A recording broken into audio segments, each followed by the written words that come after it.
يا ربي صل على محمد يا ربي صل عليه وسلم. Assalamualaikum warahmatullahi wabarakatuh. Kembali bersama Raudah Al-Muhibin Channel. Alhamdulillah, kita panjatkan puji syukur kehadirat Allah Ta'ala. Dan tak lupa solawat serta salam kita haturkan kepada baginda Rasulullah Shallallahu Alaihi Wasallam. Al-Imam Al-Qutub Al-Habibana Abdullah bin Alwi Al-Haddad, Sohibul Ratib. Beliau wafat pada malam Selasa pada tanggal 7 Zulqodah 1132 Hijriah. Pada saat itu, ketika As-Syeikh Al-Alamah Ahmad bin Abdul Karim Al-Hasawi As-Sajjar, murid Al-Imam Al-Haddad, masuk menemui Al-Imam Al-Haddad pada tanggal 2 Zulqodah, ia dapati tubuh dan wajah Al-Imam Al-Haddad sudah lagi tak berdaging, bahkan hanya tinggal kulit dan tulang saja. Beliau Al-Imam Al-Haddad dahulu 20 tahun sebelumnya pernah mengatakan kepada putranya yang bernama Al-Habib Hasan, "Aku ingin ketika di hari kematianku, aku mati sedangkan tubuhku sudah tak berdaging lagi walaupun hanya secuil."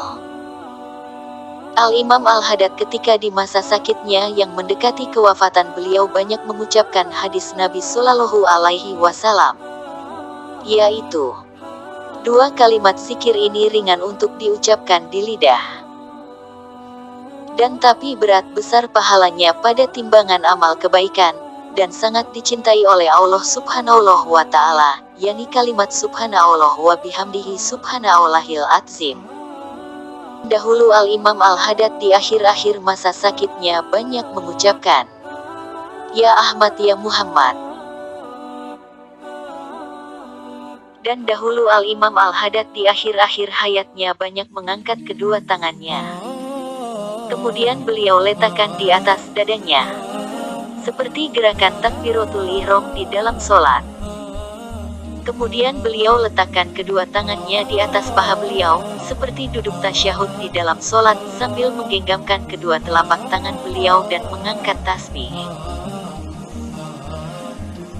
Dan di hari ke-40 setelah sakitnya Al-Imam Al-Haddad, di saat umur beliau sudah mencapai 89 tahun kurang 3 bulan. Dan di malam Selasa 7 Zulqodah tahun 1132 Hijriah berpulanglah Al-Imam Al-Haddad ke haribaan Allah Subhanahu wa Ta'ala, di rumah kediaman beliau yang berada di daerah Al-Hawi, Tarif, Hadramaut. Kewafatan Al-Imam Al-Haddad tidak diumumkan kecuali setelah fajar. Ketika itulah orang-orang baru memberitahukan ke masjid-masjid di daerah sana dengan kewafatan Al-Imam Al-Haddad untuk diumumkan dan dibacakan Fatihah untuk Al-Imam Al-Haddad dan juga mengumumkan pelaksanaan sholat jenazah beliau. Dan kewafatan Al-Imam Al-Haddad juga tidak diumumkan kepada keluarga beliau dari kalangan wanita dan kalangan kecil, dan juga kepada salah seorang siapapun dari jamaah Al-Hawi kala itu kecuali setelah mereka melaksanakan sholat subuh. Putra beliau yang bernama Al-Habib Alwi ketika itu ikut sholat subuh bersama mereka. Selesai sholat subuh, putra beliau Al-Habib Alwi mengatakan kepada orang yang biasa membaca tartibul Fatihah, "Bacakan Fatihah untuk kekasihmu Al-Imam Al-Haddad radhiyallahu anhu." Maka ketika itulah orang-orang yang ada di dalam masjid berteriak menangis. Dan ketika para wanita yang ada di dalam rumah-rumah mendengar suara tangisan para jamaah yang ada di dalam masjid, maka mereka pun seluruhnya ikut menangis. Kemudian barulah mulai orang-orang bertaksiah ke tempat rumah kediaman Al-Imam Al-Haddad di Al-Hawi, Tarif, sampai masjid, loteng, tangga, teras dan seluruh tempat yang ada di sekitar rumah kediaman Al-Imam Al-Haddad dipenuhi oleh orang-orang yang bertaksiah. Dan di waktu duha barulah jenazah beliau dimandikan oleh putra beliau yang bernama Al-Habib Hasan, dan dibantu oleh saudara iparnya. Dan setelah sholat asar, baru jenazah beliau disolatkan. Kemudian jenazah beliau dibawa dengan keranda. Dan orang-orang banyak berebut berlomba-lomba untuk membawa keranda Al-Imam Al-Haddad. Dan tidaklah sampai makbarahnya, Zanbal, Tarim. Kecuali hampir mendekati waktu maghrib karena banyaknya orang-orang yang berdesakan. Dan setelah terbenamnya matahari barulah selesai jenazah beliau dikebumikan. Kemudian orang-orang memasang tempat berteduh, semacam tenda, di atas makam beliau. Yang mana tenda tersebut dulunya dipakai oleh Al-Imam Al-Haddad ketika berziarah ke makam Nabi Allah Hud alaihi salam.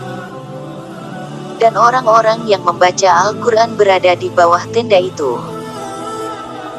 Karena memang sudah menjadi kebiasaan penduduk Hadramaut membaca Al-Quran di makam seorang yang baru meninggal dunia selama 3 hari. Dan bergilirnya waktu malam dan siang masih saja banyak para peziarah makam beliau. Yaitu orang-orang yang tidak mendapati pelaksanaan sholat jenazah beliau sehingga mereka melaksanakan sholat di makam beliau kemudian mendoakan beliau dan ikut bela sungkawa.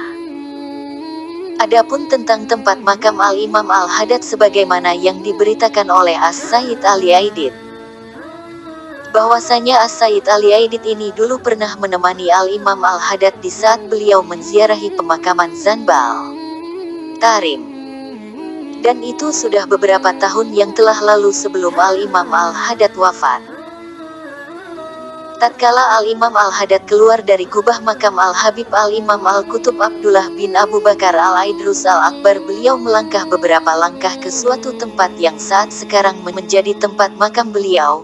Kemudian beliau berhenti di tempat tersebut seraya mengucapkan dengan menyebut nama Allah, "Wahai Tuhan, tempatkanlah aku di rumah yang diberkahi, dan Engkaulah sebaik-baik pemberi tempat."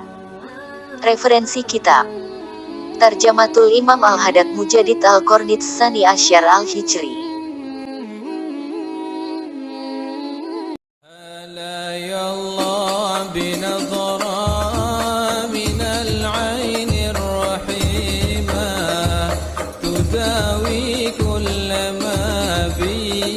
من أمراض سقيمة